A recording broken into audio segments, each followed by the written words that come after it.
Assalamualaikum dan salam sejahtera. Saya Salina, wartawan dari TV PSS Kiambang Channel.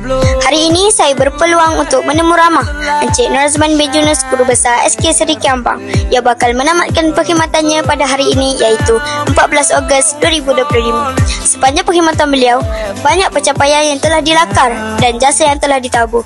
Ikuti temu ramah eksklusif ini untuk mengenali lebih dekat perjalanan dan pengalaman beliau sebagai seorang pendidik serta harapan beliau buat warga sekolah.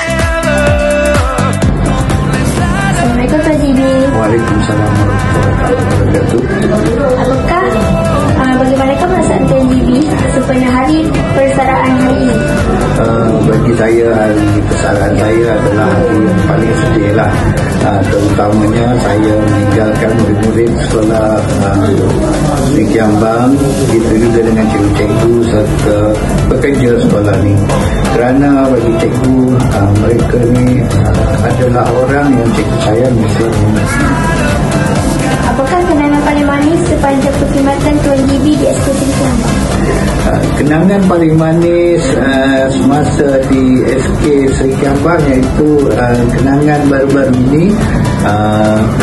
Saya menerima hadiah daripada Ketua Setiausaha Negara Tan Sri Samsul Azri. Itulah kenangan yang paling manis, kerana kenangan yang demikian amat-amat sukar diperolehi. Dia datang ke sini untuk memberi hadiah kepada cikgu sempena persaraan cikgu. Apakah cabaran terbesar yang pernah Tuan hadapi sebagai seorang guru besar? Cabaran terbesar semasa berada di Sekolah Kebangsaan Seri Kiambang ini, mula-mula cikgu sampai pada bulan November 1917, di mana dari segi keharmonian murid, itulah mula-mula cikgu adakan, dan cikgu cuba berada di depan pintu masuk sekolah, kerana cikgu nak mengenali murid cikgu, nak mengenali ibu bapa. Dan alhamdulillah, sehingga di akhir perkhidmatan cikgu juga, cikgu sudah berada di hadapan pagar, dan alhamdulillah juga cikgu dapat menerima hadiah daripada ibu bapa pada hari ini. Sekian. Soalan keempat, bagaimanakah perasaan Tuan GB meninggalkan warga sekolah yang telah menjadi seperti keluarga sendiri? Perasaan saya tentulah sedih, kerana selama 8 tahun cikgu berada di sini, semuanya, masyarakat, murid-murid, cikgu, saya anggap sebagai rakan saya, sahabat saya, anak-anak saya.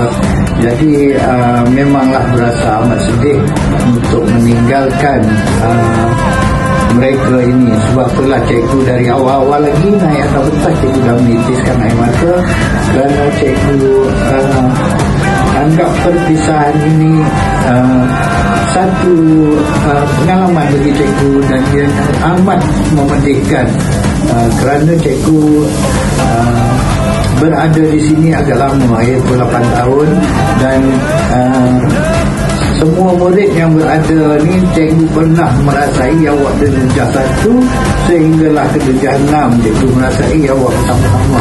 Dan cikgu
Demikianlah perkongsian istimewa daripada Tuan Guru Besar Encik Nur Rosman bin Junus. Semoga persaraan beliau dipenuhi dengan kebahagiaan dan ketenangan. Pihak sekolah dan seluruh keluarga SK Seri Kembang merakam setinggi-tinggi penghargaan atas segala jasa dan bakti yang telah dicurah. Terima kasih Tuan dan selamat bertarung. Saya Nasalina melaporkan untuk TV PSS Kembang.